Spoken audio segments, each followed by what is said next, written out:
जय जगन्नाथ आग को आम ओडिशा रे पुणी लगाण वर्षा को लेकिन बर्तमान जहाँ किसी बड़ लेटेस्ट अपडेट आसूची आसंता 3 ରୁ 4 दिन मध्य आउ एक साइक्लोनिक सर्कुलेशन आउ एक घूर्णी बलय जहाँकि उत्तर पश्चिम केंद्रीय बंगोपसागर में सृष्टि हेब धीरे धीरे अधिक घनीभूत अधिक घनीभूत हो सारापर ताहा एक लो प्रेशर एरिया एक लघुचाप क्षेत्र में परिणत होबार यथेष्ट अधिक संभावना रही।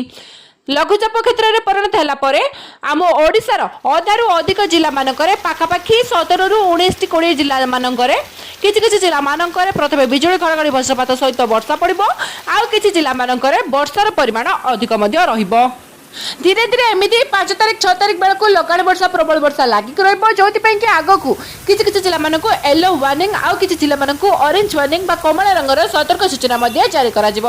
सहित जो वर्तमान सुवर्णरेखा जलका सहित बहुत बैतरणी नदी विपद संकेत उपरकू जल प्रभावित है तो ताहा आहुरी अधिक फुलिबार यथेष्ट अधिक संभावना रही। किसी स्थान मानक पुणी लघुचाप जनित लगाण वर्षा प्रबल वर्षा पड़े ताहले बन्या परिस्थिति सृष्टि होबार यथेष्ट अधिक संभावना रही। किसी स्थान मानक कच्चा घर माटी घर क्षयक्षति होगा सहित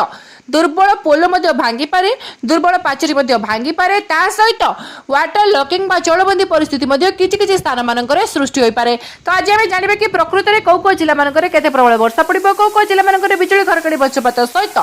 हेवी रेनफॉल बा प्रबल वर्षार संभावना रही है। आगे को कौ जिला मानक बन्यार संभावना अच्छी ते सबको जानापी निहाती वीडियो को शेष पर्यटन देखते नुआकर चैनल टी आसले चैनल टी सब्सक्राइब करके पाखरे आसुवा बेल आइकन को प्रेस करी ऑल नोटिफिकेशन को ऑन करंतु जहाँफल कि आपण मानक पाखरे वर्षा बन्या बात्या लघुचापर सबरो फास्ट एंड लेटेस्ट अपडेट आपण मानक पाखरे पहुंची जिवो। डेरी नक आरंभ करवा कौन एवं जहाँ किसी बड़ लेटेस्ट अपडेट आसूची विभिन्न वेदर प्रकाश मॉडल मान तरफ आज आसंता काली पाग मुख्यतः सुखिला किंतु पुणी मौसुम वायु जनित वर्षा पड़े कौन हम ना लघुचाप क्षेत्र सृष्टि हे प्रथम घूर्णिबलय तापर लघुचाप आसंता 4 तारिख सुधा सृष्टि हो जार फलस्वरूप विभिन्न जिला मानक धुआकुआ वर्षा लागिक स्पेशली आपंकर उत्तर ओडिशा उपकूल ओडिशा आउ सहित दक्षिण ओडिशा पश्चिम ओडिशार किसी जिला मानक भल वर्षा हबार संभावना निहाती भाव में रही। मैक्सिमम स्थान मानक हेवी रेनफॉल बा प्रबल वर्षार संभावना रही आ किछि स्थान मानक बिजुली घड़घड़ी सहित वज्रपातर संभावना रही जो कि अंडरपास मानक वर्तमान सुधा जलबंदी परिस्थिति सृष्टि होबार बहुत अधिक संभावना रही। सहित विभिन्न नदी मानक स्पेशली उत्तर ओडिशा उपकूल ओडिशार नदी मानक वर्तमान सुधा जल ऊपर को प्रभावित होबार विपद संकेत ऊपर को प्रभावित होबार संभावना रही। सहित भद्रक बालेश्वर जाजपुर केन्द्रापड़ा सहित मयूरभंज सब जिला मानक स्थान स्थान बन्या परिस्थिति सृष्टि होबार संभावना रही। किसी स्थान मानक बन्या परिस्थिति संगीन हो पारे से निहाती अलर्ट रे सतर्क सचेतन रे कारण आगामी 3 तारिख पाखु आम ओडिशार अधिकांश जिला मानक वर्षा आरंभ हो सब अधिक वर्षा कौ जिला मानक से सब जिला गुड़िक है